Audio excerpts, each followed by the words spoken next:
तो आज की क्लास में हम जीन पियाजे के सिद्धांत के बारे में पढ़ेंगे जो कि संज्ञानात्मक विकास पर आधारित है। देखिए, संज्ञानात्मक विकास क्या होता है, पहले तो हमें यह समझना आवश्यक है। जब हम संज्ञानात्मक विकास की बात करते हैं तो इसका अर्थ यह होता है कि जब कोई इंसान या फिर कोई बच्चा या फिर हम कह सकते हैं मानव किसी चीज़ को देखता है तो वो अपने बौद्धिक स्तर पर यानी कि उसकी बौद्धिकता के आधार पर वो क्या चीज़ों को समझ रहा है, क्या ग्रहण कर रहा है, इसको हम क्या बोलते हैं, संज्ञानात्मक विकास। अब हर स्तर पर, चाहे वो छोटा बच्चा हो या फिर कोई एक बड़ा वयस्क हो, वो अपनी बौद्धिकताओं के आधार पर चीज़ों को समझता है। जैसे कि हम कहते हैं कि इसके अंदर 0 से लेके 2 साल के बच्चे की सोचने की क्षमता अलग होगी, और जैसे जैसे वो बड़ा होता जाएगा उसकी सोचने की क्षमता कैसी होगी, वो परिवर्तित होती रहेगी या फिर बदलती रहेगी। और ये क्या होता है, संज्ञानात्मक विकास। ठीक है, तो यही थ्योरी किसने दी थी, जीन पियाजे ने दी थी।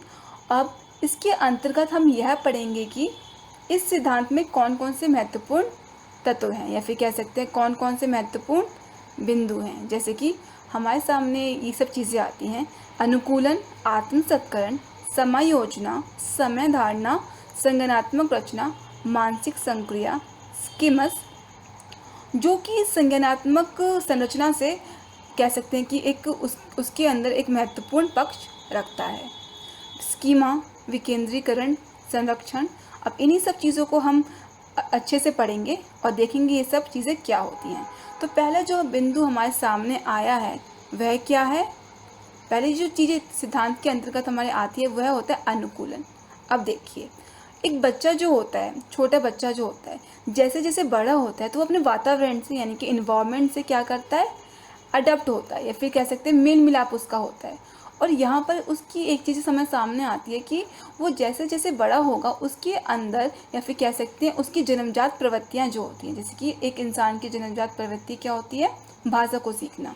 तो वो भाषा को सीखेगा, चलना सीखेगा, चलना हो गया, है ना। तो ये क्या है, ये सब उसकी जन्मजात प्रवृत्तियाँ हैं। और ये सब कैसे होंगी, जब वो अपने वातावरण से मिलेगा। जैसे कि एक बच्चा अगर किसी कह सकते हैं दिल्ली में रहता है तो वहाँ पर भाषा के आधार पर हिंदी सीखता है, कोई महाराष्ट्र में रहता है तो मराठी सीखता है। यानी कि वो जो एक इंसान या फिर कह सकते हैं कि उसकी जाति जो होती है उसके हिसाब से, जो जाति से मेरा तात्पर्य है कि जैसे इंसान हो गया, एक जानवर हो गया या फिर कह सकते हैं पंछी हो गए, वो सब अपनी जाति के हिसाब से क्या करते हैं, अनुकूलन करते हैं, यानी कि अपने जन्मजात प्रवृत्तियों को क्या करते हैं, सीखते हैं। कब, जब अपने वातावरण से मिलते हैं। तो इसकी परिभाषा इस प्रकार है कि जब एक बालक अपने वातावरण के साथ, जो मैंने आपको बताया कि एक बच्चा क्या करेगा, अपने वातावरण से क्या करेगा, मिलेगा, के साथ सामंजस्य स्थापित करता है। सामंजस्य का मतलब जब वो अपने वातावरण से क्या करेगा, मिलेगा, जहाँ पे वो रह रहा है, अपना स्कूल हो गया, अपना समाज हो गया, ये सब चीज़ें हमारे सामने आती हैं। उससे जब मिलता है और क्या करता है, यहाँ पे अपनी जन्मजात प्रवृत्तियों को ग्रहण करता है। जन्मजात प्रवृत्ति जैसे कि खाना पीना हो गया, हंसना हो गया, ये सब चीज़ें, बोलना हो गया, चलना हो गया, ये सब क्या है, एक इंसान की, एक बालक की जन्मजात प्रवृत्ति है, यानी कि उसे सीखेगा ही और को ग्रहण करता है। और इसी प्रक्रिया को अनुकूलन कहते हैं। ठीक है, तो हम ऐसे आसानी से समझ सकते हैं कि अनुकूलन क्या होता है, जब एक बच्चा क्या करता है, अपने वातावरण से मिलता है और उस वातावरण से मिलने के कारण क्या होता है, जो उसकी जन्मजात प्रवृत्तियाँ होती हैं, उसकी भाषा का सीखना हो गया, उसका चलना हो गया, दौड़ना हो गया, ये सब चीज़ें उसके वातावरण के साथ मिलती है। और बौद्धिकता के स्तर पे कहूँ तो वो जैसे जैसे अपने समाज से मिलेगा, चीज़ों से मिलेगा, तो अपनी उसकी बुद्धि का विकास होगा और उसी के तहत वो अनुकूलन करेगा। अब नेक्स्ट पॉइंट देखते हैं। नेक्स्ट पॉइंट है आत्मसत्करण। आत्मसत्करण मतलब क्या होता है, आत्मसत्करण का मतलब यह होता है कि जब एक मानव जो होता है, एक बच्चा जो होता है, वो क्या करेगा, अपनी समस्या का समाधान करता है अपने वातावरण में। मतलब इसका अर्थ यह है कि देखिए, मान लीजिए एक एग्जांपल मैं देना चाहूँगी, एक बच्चा है, ठीक है, उसका एक परीक्षा होती है, फिर एग्ज़ाम होता है, तो वहाँ पे वो क्या करता है, अपने पूर्व ज्ञान का इस्तेमाल करता है। यानी कि मान लीजिए आपके सामने जैसे हम कहते हैं कि एक कहानी बहुत फेमस है, एक मशहूर है कि एक भालू आता है, ठीक है, जो हमने बचपन में सुनी होगी। और वहाँ पे क्या हमने कहानी में सुना होता है कि जैसे भालू आता है तो वहाँ पे एक जो दो बच्चे होते हैं, तो एक बच्चे को तो पता होता है कि मतलब अगर वो नहीं हिलेगा तो भालू से कुछ नहीं करेगा। यानी कि वहाँ पे वो क्या करता है, अपने पूर्व ज्ञान का इस्तेमाल करता है। किस लिए? अपनी समस्या का समाधान करने के लिए। एग्जाम्पल मैं आपको देना चाहूँ तो आप इस तरीके से भी समझ सकते हैं कि जब अपनी बुद्धि का इस्तेमाल करते हुए एक इंसान अपनी समस्या को समाधान करने के लिए अपने पास पूर्व ज्ञान, यानी कि जो ज्ञान उसके पास पहले से है, जैसे कि मैंने आपको कहानी बताई थी कि वहाँ पे क्या किया उसने, अपने पूर्व ज्ञान का इस्तेमाल करते हुए अपनी समस्या को समाधान किया, है ना, उस भालू से बचने के लिए। और ऐसी एक मैं एग्जांपल आपको और दे सकती हूँ, जैसे कि मान लीजिए आपकी परीक्षा होती है और वहाँ पे आपको मान लीजिए आपका इंग्लिश का पेपर था, और वहाँ पे आपने जब इंग्लिश का पेपर देने गए तो आपने अपने पूर्व ज्ञान का इस्तेमाल करते हुए उस इंग्लिश के पेपर को कर लिया, ठीक है। और आपने यानी कि मान लीजिए एग्जाम क्या था, आपका समस्या थी और उसको समाधान करने के लिए आपने पूर्व ज्ञान का इस्तेमाल किया। तो ये क्या हो गया, आत्म सत्कर्म। जब एक मानव अपने पूर्व ज्ञान, यानी कि जो ज्ञान उसके पास पहले से है, उसका इस्तेमाल करता है, किस लिए? अपनी समस्या को समाधान करने के लिए। उसी को हम क्या कहते हैं, आत्म सत्करण। तो इसकी परिभाषा किस प्रकार है? इसकी परिभाषा अगर मैं पढ़ना चाहूँ तो इसमें यह बताया हुआ है कि अपनी समस्याओं का, यानी कि जब हम अपनी समस्या का क्या करते हैं, समाधान करने के लिए या अपने वातावरण में स्थापित समस्या का निवारण करने के लिए जब हम अपने पूर्व ज्ञान या फिर अनुभव का इस्तेमाल करते हुए अपनी समस्या का निवारण करते हैं, तो ये क्या हो गया, आत्म सत्करण हो गया। इसी को हम कहते हैं आत्म सत्करण। अब देखिए नेक्स्ट पॉइंट है समायोजना। देखिए समायोजना क्या होता है। समायोजना का अर्थ यह होता है कि जब हमारे सामने, मैं सेम एग्जांपल लेती हूँ, मान लीजिए आपकी परीक्षा, जैसे मैंने आपको पहले बताया था कि आपकी एग्ज़ाम किसका था, इंग्लिश का था।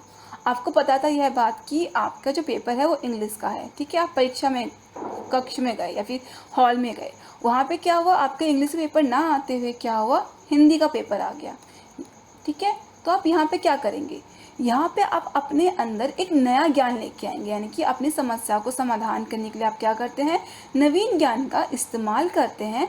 और इसी को हम समायोजना कहते हैं। यानी कि जब एक इंसान अपनी खुद की समस्या को समाधान करने के लिए क्या करता है, अपने व्यवहारों में परिवर्तन लाता है और अपनी समस्या का समाधान करता है, ठीक है।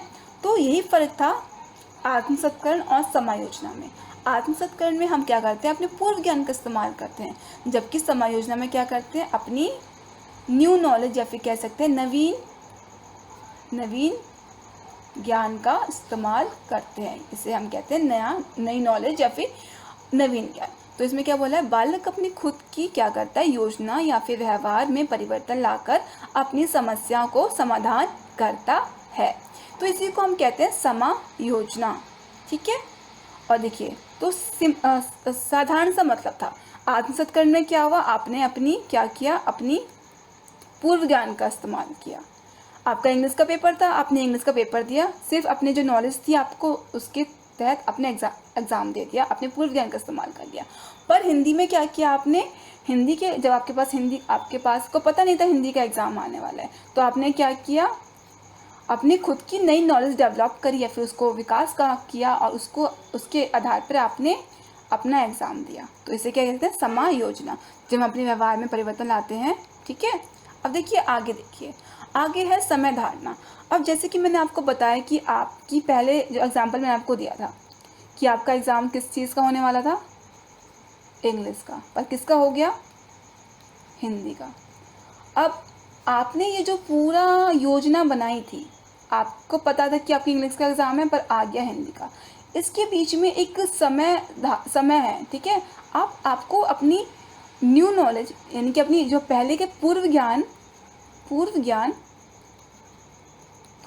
और क्या कह सकते हैं, नवीन ज्ञान। अब जब आप इसके बीच में आप संतुलन स्थापित करेंगे तो इसी को हम कहते हैं समय धारणा।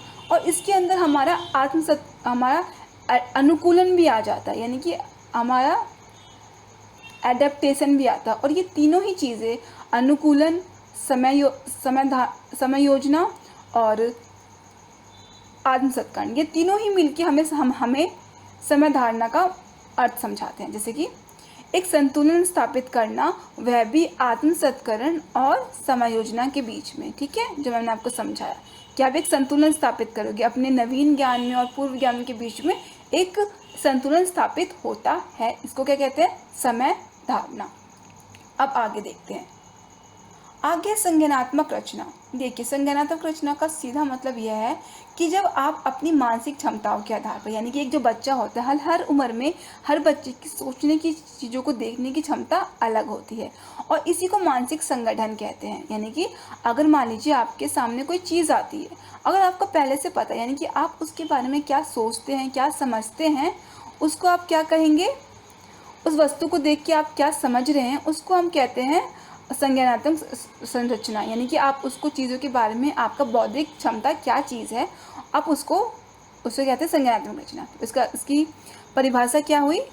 इसकी परिभाषा यह है कि मानसिक संगठन या मानसिक क्षमताएं का सेट को संज्ञानात्मक रचना कहते हैं। वस्तु को देखकर या समझना कि वह क्या है। जो मैंने आपको कहा कि आप मान लीजिए आपके सामने कोई जानवर आता है, ठीक है, एक बच्चे के सामने जानवर आता है, अगर उसको पहले से उसकी जो मानसिक क्षमता है, उसे अगर बच्चे को नहीं पता कि वो जानवर कौन है, तो वो उसे नहीं बता पाएगा। यानी कि उसकी मानसिक जो क्षमता है वो इतनी प्रभावित, या फिर कह सकते हैं इतनी प्रबल नहीं होती है, जिसके कारण वह उस चीज़ को बता सके। तो ये क्या हो गया? संज्ञानात्मक रचना, जो हर स्तर पे, हर उम्र पर अलग अलग होती है और धीरे धीरे इसका विकास होता है। अब नेक्स्ट देखते हैं। नेक्स्ट है मानसिक संक्रिया। मानसिक संक्रिया यानी कि अब आप किसी समस्या का समाधान अपने चिंतन के आधार पर करते हैं, उसको हम क्या कहते हैं? मानसिक संक्रिया।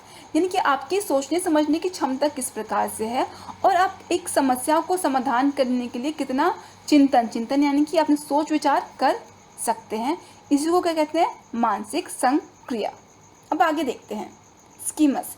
स्कीमस क्या होता है? देखिए, स्कीमस अगर मैं आपको एक उदाहरण की तरह समझाना चाहूँ कि देखिए, अगर किसी कार्य को, अगर हम जैसे हम कहते हैं कि बच्चों को सिखाने के लिए सबसे अच्छी चीज़ यही है कि आप उस कार्य को, अगर मान लीजिए हम छोटे बच्चों को कह सकते हैं कि हमें उन्हें लिखना सिखाना होता है ना, तो वो कैसे सिखाते हैं? उनको बार बार हम उन्हें होमवर्क देते हैं, उनको गृह कार्य देते हैं, जब भी हम उन्हें याद करवाना होता है उसे लिखवा कर याद करवाते हैं।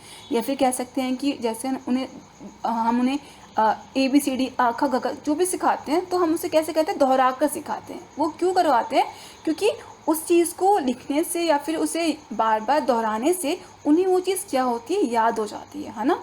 तो इसी को कहते हैं कि जब हम एक व्यवहारों का संगठित पैटर्न को स्कीमस कहते हैं। यानी कि जब एक कार्य को बार बार दोहराया जाए, उसको क्या कहते हैं? स्कीमस कहते हैं। जैसे एक एग्जांपल मैं और यहाँ पे देना चाहूँगी। मान लीजिए एक साइकिल का एग्जांपल मैं ज़रूर दूँगी। देखिए, एक जब छोटा बच्चा होता है, जैसे जैसे साइकिल चलाता है धीरे धीरे, तो वो गिरता भी है, पर बार बार जब वो उस चीज़ को दोहराता है, यानी कि सीखता है, ठीक है, सीखता है, तो यहाँ पे क्या होता है? बार बार दोहराने से वो पैटर्न या फिर वो उसके मानसिक संक्रिया में वो चीज़ एक फिक्स हो जाती है, या फिर वो एक उसके दिमाग में क्षमता विकसित हो जाती है, और इसी को स्कीमस कहते हैं। जब एक चीज़ को दोहराने से क्या होता है? आपके दिमाग में वो सेट हो गया, यानी कि उसकी जो संरचना है उसे आप सेट हो गया। एक एग्जाम्पल मैं टाइपिंग का भी दे सकती हूँ आपको, ठीक है, इंग्लिश टाइपिंग। अब इसको भी आप कह सकते हैं कि बार बार जब उसे आप टाइप करते हैं, तो वो भी एक दोहराने के कारण आपके दिमाग में उसका एक पैटर्न सेट हो जाता है। राइट, सही बात है ना। और पैटर्न जब सेट हो जाता है तो आप उस चीज़ों को अच्छे से समझ जाते हो और उसे सीख जाते हो। तो स्कीमस यही होता है कि आपको कुछ चीज़ करवाने के लिए ना, सबसे पहले आप क्या कर सकते हो? व्यवहार में बच्चों को बार बार करवा के आप उसे समझा सकते हो। अब नेक्स्ट देखते हैं। नेक्स्ट है स्कीमा, ठीक है। अब देखिए, मैं यहाँ पे कन्फ्यूज़न बच्चों को स्कीमस और स्कीमा में होता है। देखिए, अब मैंने जब स्कीमस की बात की थी तो उसमें मैंने आपको एक इंग्लिश का एग्जांपल दिया था, इंग्लिश टाइपिंग का, और एक मैंने एग्जांपल दिया था आपको साइकिल का, ठीक है। अब ध्यान से समझिएगा, जब हम इंग्लिश की बात करते हैं, इंग्लिश टाइपिंग की मैंने आपसे बात की थी, तो वहाँ पे आपको क्या हुआ? आपने उस चीज़ को, इंग्लिश टाइपिंग को अच्छे से सीख लिया था। वो कैसे? दोहरा कर, बार बार कर, है ना। अब यहाँ पर मैं कहूँ कि आपको हिंदी टाइपिंग करनी है। हिंदी टाइपिंग मतलब आपको हिंदी टाइपिंग सीखनी है तो वो सीखने में आपको समय नहीं लगेगा, क्योंकि ये दोनों ही जो टाइपिंग होती है वो एक तरीके से सामान्य तरीके से मैं कहूँगी, क्योंकि इनके बेसिक सेम होते हैं, आपको बार बार आप सीख जाएंगे। और उसी तरह से अगर मैं साइकिल की बात करूँ तो अब जब आपने साइकिल चलाना सीख लिया तो अक्सर लोग कहते हैं कि जिनको साइकिल चलाने आता है वो स्कूटर अच्छे से चला सकते हैं, स्कूटी चला सकते हैं, स्कूटर चला सकते हैं। वो इसलिए कहते हैं क्योंकि इन दोनों में ही एक साइकिल और स्कूटी में एक उनका पैटर्न सामान्य होता है। सामान्य मतलब एक तरीके से मैं कह सकती हूँ कि उनमें चीज़ें समान होती है, समान होती है। इस वजह से आप इसको अच्छे से सीख सकते हैं। और इसी को हम क्या कहते हैं, स्कीमा। जब आपके स्कीमस में जो चीज़ पहले से निर्धारित होती है उसका क्या होता है, सामान्यीकरण हो जाता है, तो वो स्कीमा में आ जाता है। इंग्लिश से आपने क्या किया, हिंदी टाइपिंग सीखी, और साइकिल से क्या किया, स्कूटी को सीखा, तो ये क्या है, ये स्कीमा है। तो इसका तात्पर्य क्या है, इसका तात्पर्य है कि मानसिक संरचना जिसका सामान्यीकरण कर दिया गया हो। यानी कि आपने जब कोई चीज़ सीखी है तो उसका सामान्यीकरण, यानी कि उसी चीज़ को, सेम चीज़ को आपने क्या किया, एक समान तरीके से सीखा है। इस वजह से इसको स्कीमा और कहते हैं, जो कि स्कीमस का एक सामान्यीकरण होता है, एक तरीके से कह सकते हैं। ठीक है, तो मुझे उम्मीद है आपने ये चीज़ अच्छे से समझ ली होगी। अब आगे नेक्स्ट पॉइंट देखते हैं, विकेंद्रीकरण। देखिए, विकेंद्रीकरण मतलब यह होता है कि जब आप किसी चीज़ को अच्छे तरीके से सोचते और समझते हैं, एक अच्छे सेंटर्ड होकर, मतलब ध्यान से, उसको विकेंद्रीकरण कहते हैं। यानी कि वातावरण में परिवर्तन या स्थिरता को पहचानने की क्षमता, अर्थात तत्वों को पहचानना, यानी कि एक चीज़ में क्या क्षमता है, क्या चीज़ें हैं, इसके तत्वों को आप पहचानते हो, इसको क्या कहते हैं, विकेंद्रीकरण। अब नेक्स्ट देखते हैं,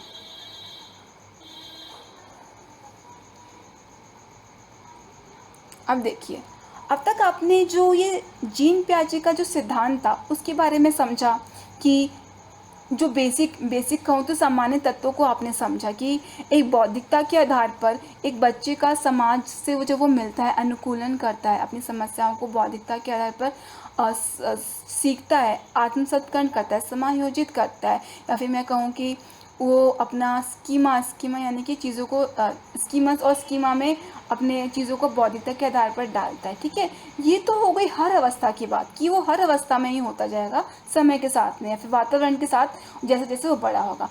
पर इसके आगे जीन पियाजे ने हमें यह बताया कि देखिए, उन्होंने बच्चों के गुणों के आधार पर, या फिर मैं कह सकती हूँ कि उन्होंने बच्चों के चीज़ों को पहचाना और वहाँ पे उनके हिसाब से 4 अवस्थाओं में उसे विभाजित किया। पहला है इंद्रजनित संक्रियात्मक अवस्था, जो 0 से लेकर 2 वर्ष तक होती है, 0 से लेकर 2 वर्ष तक होती है। यानी कि इसके अंदर इंद्रियों का एक कह सकते हैं महत्वपूर्ण भूमिका होती है। दूसरा है पूर्व संक्रियात्मक अवस्था। पूर्व संक्रियात्मक अवस्था, इसके अंतर्गत बच्चे चीज़ों को समझते हैं अपने बौद्धिकता के आधार पर, और ये काल्पनिकता पे ज़्यादा होता है, 2 से 7 वर्ष की अवस्था होती है। फिर है मूर्त संक्रियात्मक अवस्था। मूर्त, देखिए मूर्त से आप इतना समझिए जहाँ पर एक बच्चा अपनी ठोस वस्तुओं के आधार पर चीज़ों को समझता है। फिर आ जाता है अमूर्त संक्रियात्मक अवस्था। देखिए, मूर्त का उल्टा क्या होगा, अमूर्त, यानी कि यहाँ पे उससे ठोस वस्तुओं की ज़रूरत नहीं पड़ रही है, वो अपनी जो एक कह सकते हैं कि धार्मिक चीज़ें हो सकती है, स्पिरिचुअलिटी हो सकती है, आध्यात्मिक हो सकती है, उसके आधार पर अपनी बौद्धिकताओं का उसका विकास होता है। और ये कहाँ से तक होती है, 12 से लेके 15 वर्ष तक। तो आइए देखते हैं एक एक करके इस चारों ही अवस्था के गुणों को, उनके महत्वपूर्ण तथ्यों को और नकारात्मक चीज़ों को भी हम पहचानने की कोशिश करेंगे। आइए शुरू करते हैं। तो पहला जो अवस्था है वो है इंद्रजनित अवस्था, जिसकी जो अवधि होती है वह होती है 0 से लेके 2 वर्ष तक। यानी कि देखिए, यहाँ पे जो छोटा बच्चा जो होगा वो बहुत छोटा होगा, क्योंकि उसकी यहाँ पे एक तरीके से मैं कह सकती हूँ कि सोचने की क्षमता 0 होगी, यानी कि उसके अंदर सोचने का कुछ इतना इम्पोर्टेंट रोल नहीं होगा। तो क्योंकि छोटा बच्चा बहुत छोटा है, तो यहाँ पे वो नहीं, तो उसे बोलना तो आता होगा नहीं, तो यहाँ पे क्या होगा, वो कैसी चीज़ों को बुद्धि के हिसाब से मैं कह सकती हूँ, इंद्रियों द्वारा, जो हम कह सकते हैं 5 इंद्रियाँ होती हैं हमारी, 5 सेंसेस होती हैं, उसके आधार पर अपनी चीज़ों को करता है। तो देखिए पहला पॉइंट क्या लिखा है, इस अवस्था में बालक क्या करता है, इस अवस्था में बालक अपनी मानसिक क्रियाओं को, अपनी इंद्रियजनित क्रियाओं को प्रकट करता है। देखिए जो मैंने कहा, अब बच्चा, छोटा सा बच्चा देख कर चीज़ों को समझ सकता है आँखों से, छू कर चीज़ों को हटाकर, बढ़ाकर, सूंघ कर, स्मेल करके, ये सब क्या होगी, उसकी इंद्रियां हो गई। और उसी के हिसाब से वो चीज़ों को, कान हो गया, सुनना हो गया, ये सब क्या हो गई, इंद्रियां हो गई। और इसी के आधार पर उसकी जो मानसिक क्रियाएं होती हैं वो निर्धारित होती हैं, और चीज़ों को समझना और चीज़ों को ग्रहण करना इसी के आधार पर होता है। तो आइए नेक्स्ट पॉइंट देखते हैं। देखिए जैसे कि चीज़ों को हटाना और बढ़ाना, यहाँ पे वो क्या करेगा, चीज़ों को बढ़ाकर, हटाकर, यानी कि अपनी बात को, गुस्सा प्रकट करने के लिए चीज़ों को फेंकेगा। जैसे हम देखते भी हैं, जो छोटे बच्चे, अगर आपने देखा होगा, तो जब उसे गुस्सा आता है तो चीज़ों को, खिलौनों को उठा के फेंक देते हैं। उनके पास छोटा सा आप कुछ भी रख दीजिए, उठा के फेंक देंगे। यानी कि अपनी इंद्रियों द्वारा वो क्या करेंगे, अपने बातों को प्रकट करते हैं। दूसरा पॉइंट है कि अपने भावों को रोककर या हंसकर प्रकट करना। देखिए अब यहाँ पर जो छोटे बच्चे होते हैं वो अपनी बातों को बोल तो सकते हैं, क्योंकि उन्होंने यहाँ पे भाषा का विकास नहीं हुआ होता है, वातावरण से इतना वो घुले मिले नहीं होते हैं। तो अपनी बातों को कैसे बताएंगे, भावों को कैसे बताएंगे, भूख लगती है तो रो के बताते हैं, और अपनी खुशी जाहिर करनी होती है तो वो कैसे बताते हैं, हंसकर बताते हैं। तो ये बोला गया है कि इस उम्र में बच्चे क्या करते हैं, रोकर और हंसकर अपने भावों को प्रकट करते हैं। रोकर और हंसकर क्या करेंगे, अपने भावों को प्रकट करेंगे। अब आगे देखते हैं। फिर है संकेत गामक क्रियाओं के जरिए वो अपनी बातों को व्यक्त करते हैं। देखिए संकेत गामक क्रियाएं क्या होती है, जो मैंने अभी आपको बताया। संकेत गामक यानी कि जब उन्हें दुख होता है तो वो हंसते हैं, रोते हैं, सॉरी, हाँ, और जब खुशी होती है तो वो हंसते हैं। यानी कि अगर उन्हें भूख लगी है तो रोएंगे, यानी कि अपनी जब चीज़ों को उन्हें बताना होगा तो संकेत करेंगे, और ये संकेत इसी प्रकार से होता है, हंसकर, रोकर, खिलखिलाकर, इस तरीके से, या फिर बलबलाना हो गया, इस तरीके से। ठीक है, अब आगे इसके और पॉइंट्स देखते हैं। इस अवस्था में बालक दृष्टिगोचर होता है। देखिए दृष्टिगोचर का मतलब क्या होता है, देखिए दृष्टिगोचर का मतलब यह होता है कि देखिए जब छोटा जो बच्चा जो होता है ना, शून्य से लेकर 2 वर्ष के साल तक के बच्चों के, वो धीरे धीरे अपने जो आसपास लोग होते हैं उनको पहचानने तो लगता है, पर अगर मान लीजिए कोई बाहर से इंसान आ रहा है जो हर रोज़ नहीं आता, तो जब तक वो इंसान उसके सामने है वो उसको पहचानेगा, पर अगर आप उसे थोड़े दिन बाद मिलेंगे तो वो बच्चा उसे नहीं पहचानेगा। या फिर मैं एक और उदाहरण दे सकती हूँ कि जब उसके खिलौने जो होते हैं बच्चे के, आप जब वो खिलौने को पहचानेगा तो ज़रूर, पर अगर आप उस खिलौने को छुपा देंगे तो वो भूल जाएगा, उसे याद भी नहीं रहेगा। यानी कि उसे बहलाना आसान होता है। या फिर मैं कह सकती हूँ कि चीज़ों का वो तब तक ही समझ पाता है जब तक उसके सामने होती है, वरना वो उसे भूल जाता है। दृष्टिगोचर, तो यही लिखा है कि इस अवस्था में बालक दृष्टिगोचर होता है, अर्थात वस्तुओं का अस्तित्व तभी तक स्थापित रहता है जब तक वह वस्तु उसके सामने हो, अन्यथा नहीं। यानी कि मैं जो कहा कि अगर आप उसके खिलौने को उसको दे देंगे तो उसको याद रहेगा, पर अगर उसको आप हटा देंगे उसके सामने से तो वो उसे भूल जाएगा। जैसे कि वही जो लोग सामने आएंगे तो उसको याद रखेगा, अगर नहीं आएंगे तो वो उसे भूल जाएगा। तो इसे कहते हैं दृष्टिगोचर होना। अब दूसरा है कि इसमें वस्तु स्थायित्व का व्यवहार विकसित रहता है। देखिए वस्तु स्थायित्व का मतलब अर्थात किसी वस्तु के बारे में वास्तविक चिंतन करना।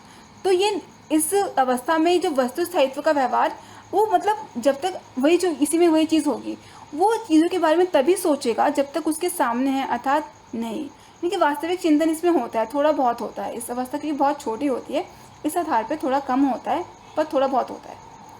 अब आगे देखते हैं। सामने ना होने पर वस्तु का स्थायित्व बना रहता है, अस्तित्व बना रहता है। यानी कि सामने अगर थोड़ी देर के बाद उसके खिलौने छुपा भी दोगे तो थोड़ी देर तक उसे याद रहेगा, अन्यथा नहीं। अब इस अवस्था के हमने सारे बिंदुओं को अच्छे से समझा कि बच्चे चीज़ों को हटाकर इंद्रियों की तरह सीखते हैं, अपने भावों को रोककर हंसकर प्रकट करते हैं, संकेतों के जरिए अपनी बातों को प्रकट करते हैं, और चीज़ें जब तक उनके सामने होती हैं तब तक वो उसे दृष्टिगोचर होती हैं, अन्यथा जब वो चीज़ सामने से हट जाती है तो वो उसे भूल जाते हैं। फिर है कि इसमें वस्तु स्थायित्व का व्यवहार विकसित रहता है, अर्थात किसी वस्तु के बारे में वास्तविक चिंतन यहाँ पे थोड़ा बहुत रहता है, धीरे धीरे जैसे जैसे उसकी उम्र बढ़ती है। तो आगे देखते हैं। अब ये जो है अवस्था है वो है पूर्व संक्रियात्मक अवस्था, और इसकी अवधि क्या होती है, इसकी अवधि होती है 2 से लेकर 7 वर्ष तक। यानी कि 2 से लेकर 7 वर्ष तक इसकी अवधि होगी, और इसके अंतर्गत देखिए क्या क्या चीज़ है। अब जैसे जैसे इंद्रियगामक अवस्था के बाद जब बच्चा पूर्व संक्रियात्मक अवस्था में प्रवेश करता है, तो यहाँ पर देखिए धीरे धीरे उसकी जो शब्द भंडार होते हैं, यानी कि जब अपने वातावरण से मिलता है तो वो भाषा को सीखता है। वो सीखेगा ही, जैसे जिस माहौल में वो पढ़ रहा है, वो बढ़ रहा है, उसके आधार पर वो भाषा को सीखना प्रारंभ कर देता है। यानी कि इस अवस्था में बालक क्या करता है, भाषा का इस्तेमाल ठीक प्रकार से प्रारंभ कर देता है। ठीक है, अब देखिए संप्रत्यय अपने ज्ञान के आधार पर निर्माण विशेष करना। देखिए संप्रत्यय क्या होता है, संप्रत्यय का अर्थ यह होता है कि जब कोई चीज़ आपके सामने आती है, मान लीजिए दो फोटो हैं, ठीक है, अब आप उसके बारे में क्या समझ रहे हो, यानी कि मान लीजिए एक छोटे बच्चे के माता पिता की फ़ोटो उसके सामने हमने रखती हैं। अब उस बच्चे के पास उसके पास पूर्व ज्ञान पहले से है, यानी कि उसके पास ज्ञान है, और वो उसी के आधार पर एक संप्रत्यय निर्माण करेगा। यानी कि उस फोटो को देखकर वो समझेगा कि हाँ वो उसके माता पिता हैं। या फिर अगर एक जानवर जा रहा है, मान लीजिए एक बिल्ली जा रही है, फिर एक कुत्ता जा रहा है, तो अगर उसे पहले से पता होगा कि हाँ ये कुत्ता है और ये बिल्ली है, तो इस आधार पर क्या होगा, वो संप्रत्यय निर्माण करेगा। यानी कि उस चीज़ को बारे में जब कोई चीज़ सामने आती है, उसकी अपने ज्ञान के आधार पर, वो उसके पास जितना ज्ञान है उसके आधार पर वो क्या करता है, वो अपने चीज़ों को अपने ज्ञान के आधार पर निर्माण करता है। अब नेक्स्ट है वस्तुओं को पहचानना व विभेद करना, जो मैंने आपको बताया।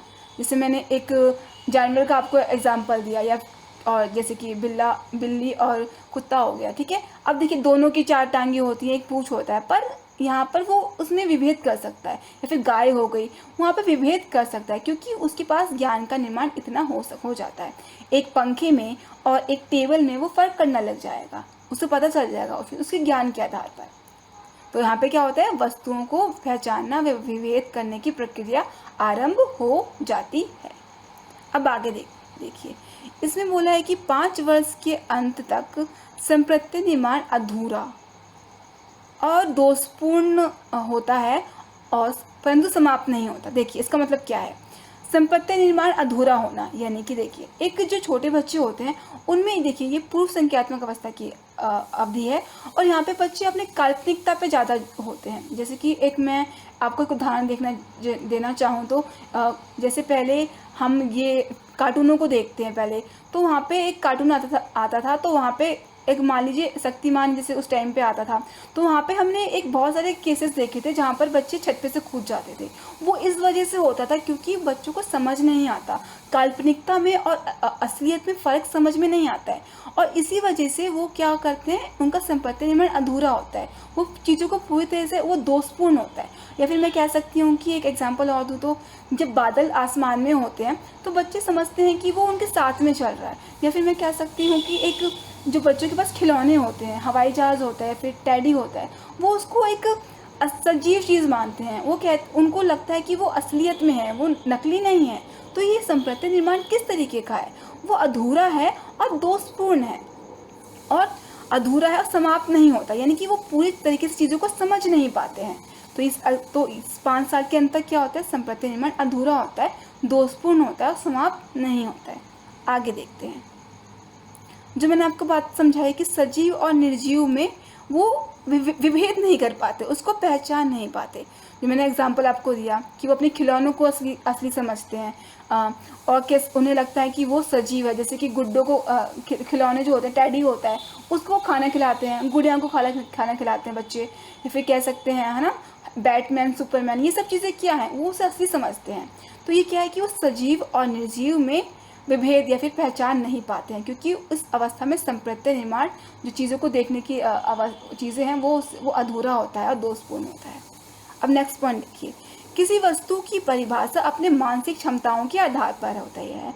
जैसे बादल हमारे साथ चल रहे हैं, वही जो मैंने आपको बात बताई थी, ये अपनी चीज़ों को कैसे समझते हैं, अपनी मानसिक क्षमता के आधार पर, ठीक है, क्योंकि मानसिक क्षमता इतनी विकसित नहीं होती है। इसी वजह से जो उनकी धारणा होती है कि बादल हमारे साथ चल रहे हैं, ये सब सत्य मानते हैं। इस वजह से इनकी मानसिक क्षमताओं के आधार पर ही वो अपनी चीज़ों को सत्य मानते हैं। और फिर क्या है, फिर बोला हुआ है कि बालक वस्तुनिष्ठा जैसे विचारों को क्या करता है, विकसित करता है। अर्थात अपने विचारों को ही सत्य मानता है। जो मैंने आपको एग्जाम्पल दिया है कि गुड्डा जिंदा है, या फिर कह सकते हैं उनके टैडी जिंदा है, उनकी गुड़िया जिंदा है, बादल उनके साथ चल रहा है, यानी कि जो ये धारणा को ये मान रहे हैं ना, उसी को सत्य मानते हैं, क्योंकि उनके विचार, उनको लगता है कि जो वो बात समझ रहे हैं वही सत्य है। इस वजह से उनके जो विचार जो होते हैं, उनकी जो सोचने की क्षमता जो होते हैं, इसी को वो क्या करते हैं, सत्य मानते हैं। और फिर है 2 से 4 वर्ष तक बालक स्वयं की दी गई धारणा को प्रयुक्त करता है। जो वही बात है कि अपनी बातों को सत्य मानना, और जो बात वो कह रहे हैं उसी को कहना कि भाई जो हम कह रहे हैं वही सही है। और 4 साल के 7 साल तक की आयु में बालक तर्क चिंतन करने लगते हैं और अधिक परिपक्व होते हैं, परंतु यह अवस्था उत्तर क्रमिक नहीं, गुण में नहीं आती। यानी कि देखिए यहाँ पे मान लीजिए बच्चा 2 शब्द, 3 शब्द, लाइन या फिर एक वाक्य सीखने लगता है, यानी कि यहाँ पर जब वो बच्चा सीखने लग गया है तो वो अपने तर्क के आधार पर चीज़ों को देखने लगता है। 4 से 7 साल की उम्र तक उसको मैथ्स भी आने लगती है, या फिर कह सकते हैं ना। पर जो ये चीज़ें सीखता है वो उत्तर क्रमिक नहीं होती, यानी कि जो भी उसने सीखा है वो उल्टा नहीं हो सकता। मान लीजिए आज बच्चे ने चलना सीखा है, फिर दौड़ना सीखेगा, तो ऐसा तो नहीं होगा ना कि वो आज दौड़ना सीखा है तो कल चलना भूल जाएगा, या फिर आज उसने 2 का टेबल सीख लिया है तो कल वो नंबर भूल जाएगा, नहीं। यानी कि इस अवस्था में वो जो उसका जो इस अवस्था में क्या होता है, उत्तर क्रमिक का गुण नहीं होता है। उत्तर क्रमिक यानी कि उल्टा होना, वो चीज़ें नहीं होती हैं। तो यह विशेषता किसकी थी, पूर्व संक्रियात्मक अवस्था की। अब हम समझेंगे मूर्त संक्रियात्मक अवस्था, जो कितने वर्ष तक होती है, 7 से लेके 12 वर्ष तक अवस्था होती है। अब यहाँ पे बच्चा इस उम्र में कैसे अपना विकास करता है, पहले बोला है कि इस अवस्था में बालक वस्तुओं की परिभाषा बनाने से पहले उन पर ठोस विचार के आधार पर अपनी मानसिक संक्रिया देता है। देखिए पहली बात, जैसे कि पहली अवस्था जो हमारे सामने आई थी वो क्या थी, इंद्रजनित। वहाँ पे किस बच्चे ने कैसे प्रयोग किया था, इंद्रियों द्वारा चीज़ों को समझा था। दूसरी जो अवस्था थी वो थी पूर्व संक्रियात्मक अवस्था, वो काल्पनिकता पे आधारित थी। और ये जो अवस्था है वो है मूर्त। अब देखिए मूर्त का मैं अर्थ समझूँ तो देखो मूर्त होता क्या है, पहले ये समझिए। मूर्त का अर्थ होता है कोई मूर्ति, यानी कि जो मूर्ति कैसी होती है, ठोस होती है, एक पत्थर होता है। यानी कि आप चीज़ों को, यहाँ पे बच्चे क्या करते हैं, जब तक बच्चे चीज़ों को देख ना लें, उसका उन्हें वस्तुनिष्ठता या फिर मैं कह सकती हूँ कि उन्हें सबूत ना मिले, वो उसको मानते नहीं हैं। और उनका जो सोचने की क्षमता जो होगी ना, अब अगर मैं कहती हूँ कि मेरे को मूर्ति देखनी है, यानी कि मुझे तर्क चाहिए कि ये बात सत्य है ना। एक ठोस चीज़ जब सामने आएगी तो तर्क के आधार हम तर्क लगाते हैं, और तर्क किस पे आधारित है, सत्यता पे।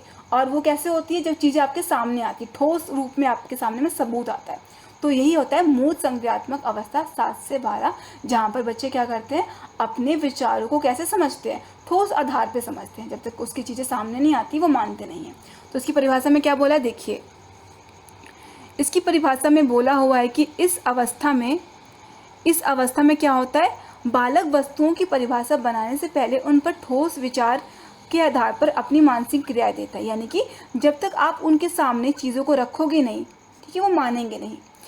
जैसे कि इस अवस्था में बच्चों को आप जितना दिखाकर पढ़ाओगे वो उतना ही आपके लिए अच्छा होगा, क्योंकि उनकी सोच जो होती है ना वो ठोस चीज़ों के लिए आधारित होती है।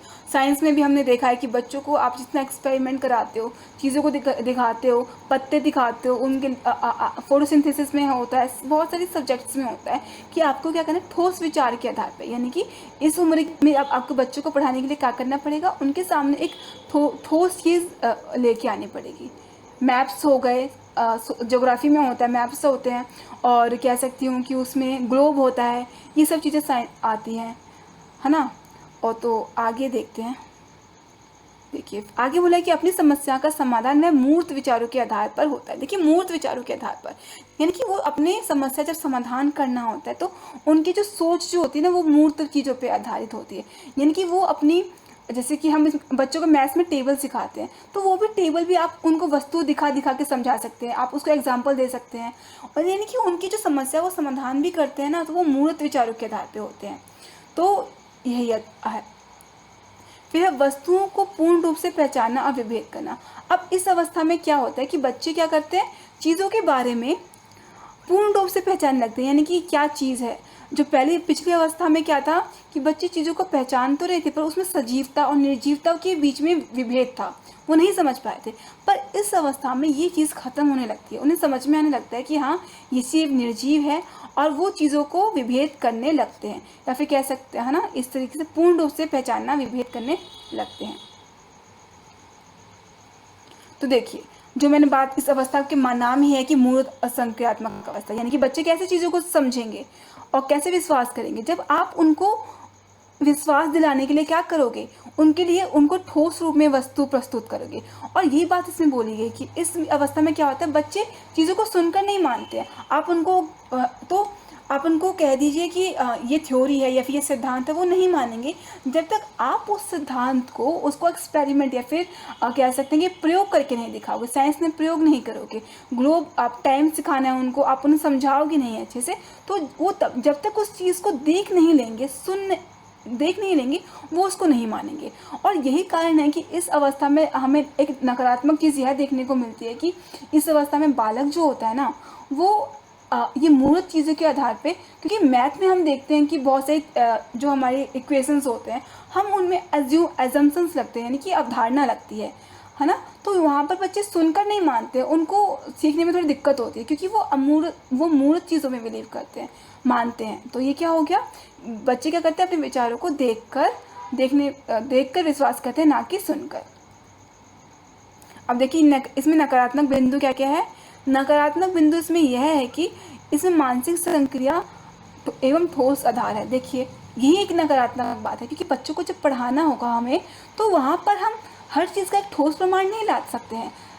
विज्ञान में या फिर मैं कहूँ तो साइंस में ऐसी बहुत सारी चीज़ें होती हैं जहाँ पर हमें सिर्फ एक एजम्पशन लगानी होती है, क्योंकि वो एक्सपेरिमेंट है, हम बहुत सी चीज़ें नहीं दिखा सकते बच्चों को। तो यहाँ पर क्योंकि बच्चों को हर चीज़ का एक ठोस प्रमाण चाहिए, और ये एक नकारात्मक चीज़ भी हम देख सकते हैं।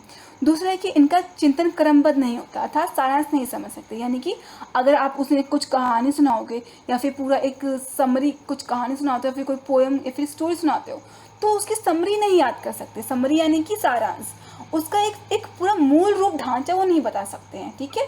तो ये इसकी एक नकारात्मक बिंदु के तरह हमारे सामने आता है। तो ये तो हमने समझा मूल संख्यात्मक, ठीक है। अब आगे देखते हैं। आगे जो हमारे सामने इसका जो चौथा जो अवस्था है, वो है अमूर्त संक्रियात्मक अवस्था। देखिए, नाम से समझिए, इंद्रिय जनित अवस्था में क्या था, इंद्रियां थी, और संक्रियात्मक अवस्था, पूर्व संक्रियात्मक अवस्था में क्या था, काल्पनिकता थी। मूर्त में क्या था, ठोस चीज़ों पे, मूर्त में मूर्ति के आधार पर ठोस चीज़ों में चीज़ों को समझना था। और अमूर्त संक्रियात्मक अवस्था क्या, कौन सी वर्ष तक होती है, 12 से लेके 15 वर्ष तक। तो यहाँ पे क्या होगा, पहले है कि इस अवस्था में बालकों का विचार अधिक लचीला होता है। तो देखिए, ये जो अवस्था जो होती है 12 से लेके 15 साल तक की अवस्था, यहाँ पे बच्चों का जो विचार जो होता है थोड़ा लचीला होता है। लचीला मतलब कि वो आप चाहे तो उन्हें वो चीज़ों को समझेंगे, आप उसको मोल्ड कर सकते हैं, यानी कि अब वो अपनी चीज़ों को समझने के लिए थोड़ा आसानी से समझते हैं। और इनके विचार प्रभावशाली होते हैं, यानी कि इनकी जो सोच जो होती है वो प्रभावशाली होती है। यानी कि देखिए, इस उम्र तक आते आते बच्चे अपने करियर के बारे में सोचने लगते हैं, उन्हें क्या करना है, थोड़ा इस उम्र में आ जाता है, ठीक है। तो इनके विचार जैसे प्रभावशाली होते हैं, ये प्रभावित करते हैं इनके विचार, ठीक है। फिर दूसरा है चिंतन क्रमबद्ध होता है। क्रमबद्ध यानी कि एक के बाद ही चिंतन करते हैं, चीज़ों को समझते हैं, और इनकी सोचने की जो क्षमता जो होती है वो एक क्रम से चलती है, वो चीज़ों को अच्छे से सोच और समझ सकते हैं। अब नेक्स्ट देखते हैं। नेक्स्ट में बोला कि इस अवस्था में विकेंद्रीकरण अर्थात विचारों की वस्तुनिष्ठता पाई जाती है। वस्तुनिष्ठता यानी कि अब जब बच्चे कोई चीज़ सीखते हैं ना, तो वस्तुनिष्ठता के आधार पे, यानी कि चीज़ों को अच्छी तरीके से समझते हैं। वस्तुनिष्ठता का आधार यह होता है कि जब आप चीज़ों को अच्छी तरीके से समझ रहे हो। विकेंद्रीकरण यानी कि आप किसी चीज़ को अच्छी तरह से समझते हैं, सोचते हैं, और उसी के हिसाब से चीज़ों को करते हैं, ठीक है। एक चीज़ के बारे में, समस्या के बारे में सेंटर्ड होकर सोचना, वही एक तरीके से इस अवस्था में पाई जाती है। अब इसका नेक्स्ट पॉइंट है नकारात्मक बिंदु है, समस्याओं का समाधान काल्पनिक तरीके से करते हैं। देखिए, काल्पनिकता जो इसमें एक आपको कन्फ्यूज़न हो सकती है, क्योंकि जो हमारे सामने जो अवस्था, दूसरी अवस्था जो थी वो क्या थी, पूर्व संक्रियात्मक अवस्था। वहाँ भी बच्चे काल्पनिकता का सहारा लेते हैं। बट इस अवस्था में काल्पनिकता का आधार यह है स्पिरिचुअलिटी से या फिर आध्यात्मिकता से, क्योंकि यहाँ पे जो बच्चे जो होते हैं इस तरीके से मानने लगते हैं कोई भी आध्यात्मिकता चीज़ों को, और अपनी समस्या का समाधान इस काल्पनिकता के आधार पे करते हैं। ये काल्पनिकता अलग है। वो काल्पनिकता जो थी वो एक तरीके से कह सकती हूँ मैं कि वो सजीव और निर्जीव की भी ज़्यादा होती है। पर यहाँ पर जो होता है, यहाँ पर मैं कह सकती हूँ कि स्पिरिचुअलिटी या फिर आध्यात्मिकता की चीज़ें सामने आती हैं। तो ये इस अवस्था की नकारात्मक बिंदु है, ठीक है। और तो ये थी पूरी जीन पियाजे की थ्योरी, जिसके अंतर्गत सबसे पहले हमने क्या समझा था, सबसे पहले हमने इसके मुख्य बिंदुओं को समझा था और जानने की कोशिश करी थी कि इसके अंदर तो मैं आपको फिर से समझाती हूँ। आपने क्या क्या पढ़ लिया सिद्धांत में। हमने पढ़ा अनुकूलन, अनुकूलन में पढ़ा कि बच्चे कैसे अडेप्ट करते हैं, कैसे वातावरण से मिलते हैं। और फिर आत्मसत्कर्म पढ़ा, जहाँ पे वो अपने पूर्व ज्ञान के आधार पर समस्या को समाधान करते हैं। फिर हमने पढ़ा समय योजना, जहाँ पे नवीन ज्ञान का इस्तेमाल करके समस्या का समाधान होता है। फिर पढ़ा समय धारणा, जहाँ पे अनुकूलन, अनुकूलन, आत्मसत्कर्म और समयोजना के बीच में एक समय स्थापित किया जाता है, ठीक है। फिर हमने पढ़ा संज्ञात्मक रचना कि हम चीज़ों को देखकर क्या समझ रहे हैं। फिर हमने पढ़ा मानसिक संक्रिया, यानी कि चीज़ों को आप कैसे तरीके से करते हो या फिर समाधान करते हो। फिर हमने स्कीमस पढ़ा, जिसके अंदर आपको चीज़ों को बार बार दोहराने के कारण आप चीज़ों को आपके दिमाग में उसका पैटर्न सेट हो जाता है। स्कीमा पढ़ा, स्कीमा में हमने जनरलाइजेशन, सामान्यकरण देखा कि एक सेम चीज़ को आप स्विच करते हो दूसरी चीज़ पे अपने स्कीमस, तो उस दोहराई हुई चीज़ों के आधार पे, है ना। स्कीमा में समझा। विकेंद्रीकरण में पढ़ा कि आपने किसी चीज़ को वस्तुनिष्ठता के बारे में सीखा। फिर आपने जीन पियाजे की 4 थ्योरीज पढ़ी थी, जिसके अंदर इंद्रजनित अवस्था थी। इंद्रजनित अवस्था में आपने क्या पढ़ा कि बच्चे अपने इंद्रियों का इस्तेमाल करते हैं और इनमें उसी के थ्रू अपनी चीज़ों को, अपने संकेतों को बताते हैं। पूर्व संख्यात्मक में क्या पढ़ा था, उसमें पढ़ा था कि बच्चे काल्पनिकता का इस्तेमाल करते हैं, उनके विचार में वस्तुनिष्ठता नहीं होती है, वो चीज़ों को असजीव और निर्जीव में विभेद नहीं कर पाते हैं। और मूल संख्यात्मक अवस्था में आपने पढ़ा था कि बच्चे ठोस आधार पर ही अपनी चीज़ों को समझते हैं। फिर पढ़ा था अमूर्त संख्यात्मक अवस्था में पढ़ा कि आपने यहाँ पे कि जो बच्चे होते हैं अपनी उम्र के हिसाब से अपनी कह सकते हैं कि आध्यात्मिकता पे ज़्यादा उनका इस दिशा में बढ़ जाते हैं। और तो ये सब हमने पढ़ा। मुझे उम्मीद है कि आपको ये सारे जीन पियाजे की थ्योरी अच्छे से समझ में आई होगी। धन्यवाद।